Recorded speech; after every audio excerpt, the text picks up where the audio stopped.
ముఖ్యమంత్రి జగన్మోహన్ రెడ్డి గారిని సూటిగా అడుగుతున్నాం.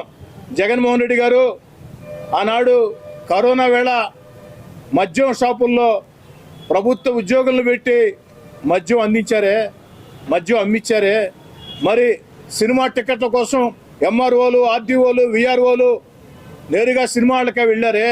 మరి మద్యం అమ్మించినటువంటి ఆ యొక్క ఉద్యోగస్తుల చేత ఘోరంగా మీరు అన్నాడు. సినిమా హాళ్ళ దగ్గర ఆర్డీఓలు, ఎంఆర్ఓలు, విఆర్ఓలు, ఆర్ఐలు అందరూ కూడా ఉండి సినిమా టికెట్లు అమ్మించారే. మరి ఈనాడు వృద్ధులకి, వితంతువులకి ఇంటింటికి పెన్షన్ ఇచ్చేదానికి మీకున్న అభ్యంతరం ఏమిటి? కాబట్టి ఇకనైనా కూడా దీన్ని మానుకోవాలని కోరుతూ ఎన్నికల కమిషన్కి నేను మనవి చేస్తూ ఉన్నా. లిఖితపూర్వకంగా మేమందరం కూడా లేఖలు రాస్తూ ఉన్నాం.